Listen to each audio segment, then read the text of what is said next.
let's get to the first story, man. This is some sad news that happened yesterday. Bruce Willis, he has announced that he is stepping away from his acting career after being diagnosed with aphasia, which leads to the loss of ability to understand or express speech.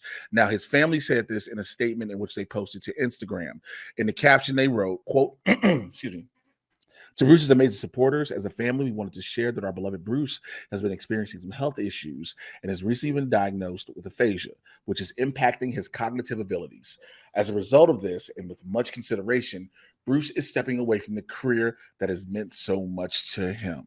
Now, a lot of people know Bruce Willis from, of course, the Die Hard franchises, John McClane, him in The Sixth Sense, Unbreakable, Armageddon, and so much more. Where would you say for you were first introduced to Bruce Willis? I honestly don't remember. I've seen virtually everything he's been in at this point, but I didn't see Die Hard until much later in life, like maybe 25 or 26. Just because my parents weren't into that stuff. And again, as a kid, you're going to pick your stuff out yourself. So I was like watching Ninja Turtles, watching Power Rangers, watching whatever. I remember how insane Sixth Sense was and how good he was in that. I remember maybe Fifth Element. Fifth Element might be my first introduction to Bruce Willis. That's probably my favorite Bruce Willis film. On top of that, it's this is for me, the ABC sitcom Moonlighting. Him and Sybil Shepherd. He played a member of a detective agency. I remember this very well. Again, I typically am dating myself on the show, but this is where my first introduction. He won an Emmy for his role in Moonlighting. That was for me where I first met him. Then going into being Hudson Hawk, of course, seeing him in Pulp Fiction, like you said, The Fifth Element, and so many different things. Yeah. So yeah. No, for sure. I mean, that's the whole thing about it, man, is that he is very versatile. He obviously kind of kept in his lane of acting. I mean, of action, but he was able to do comedy. Like, I think about his stint on Friends and how fucking funny was that. You're just a love machine. Like that whole shit. Like, dude, he is a swell guy. Like he's just as funny as he is like inspiring as an action hero. So regardless, man, all of the dementia type diseases are absolutely awful. The idea that you are losing who you are and forgetting or losing the people that are important to you. Him as the voice of Mikey from Look Who's Talking. Yeah. You know, so it's just bad, man. Well, it's crazy. Bad. I was talking with some people. Pulp Fiction. Holy shit. He's fucking great in Pulp Fiction. We always talk about Samuel L. Jackson and John Travolta, but fuck. Zed's dead, baby. Zed's dead. Like, that's what you get, because with him having the flashback memory of Christopher Walken talking to him as a kid, and your dad hit his watch of his ass. Because he be damn. He was damn. He stuck it up his ass. Of his ass. But I was talking with some people yesterday, and we were talking about this. Bruce Willis is from that era. Now, I don't know if this is let me preface this. I don't know if this is the reason, because they haven't given the cause. Some of the causes the doctors have said could be a stroke, could even be old drug usage.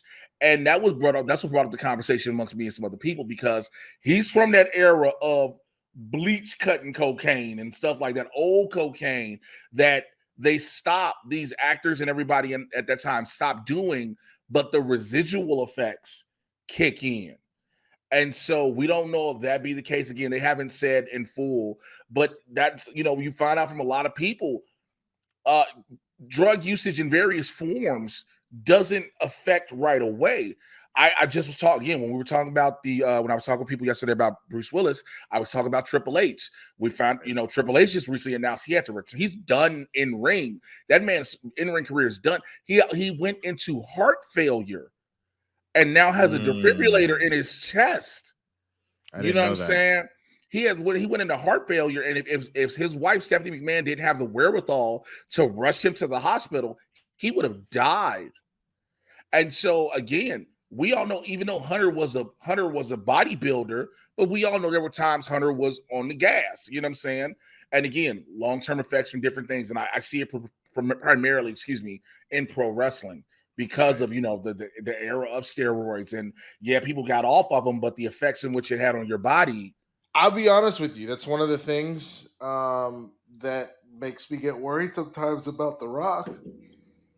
There's no way that man is not on steroids. Well, I think the difference with The Rock is, though, now, and this is the thing, and I said, a lot of people have said this because, of course, he doesn't play any sports, so it's technically not illegal for him to get it, right? Right. That's what I'm saying. That's why I'm worried about him. There's no reason for him not to do them.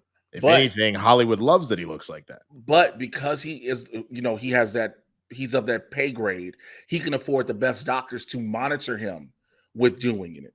You get what I'm saying? That's the difference from when you have some people who are doing it on their own, who are what they're told by somebody, hey, you just need this amount, as opposed to medical professionals who are monitoring you while doing it. And in Dwayne's case, that particularly is that. He's got the money to be able to tell the doctor. Now, again, the man, bust his ass in the gym. There's no doubt about it. Oh, I would never take that away from him. Of course he does. But again, when people, so I see a question, somebody says, 72 says, is The Rock on HGH or roids? Now, I would more likely say HGH, but again, you still have to monitor that because your body has to be adjusted to that. It's being introduced. Yes, the body naturally produces it, but you're adding a level to it. But going back to Bruce Willis, it's not, again, I don't want to just assume, but I'm saying that these are possible causes. Nonetheless, that man's career has found, I was talking to somebody else who said they were doing a table read for some stuff, and he was having a hard time going through the script for a table read. And so the effects had started to come a while ago. It's just hit the point where he has to now officially retire. And again, the man has a legacy that will live on. And of course, he may have wanted to be able to go until his last days.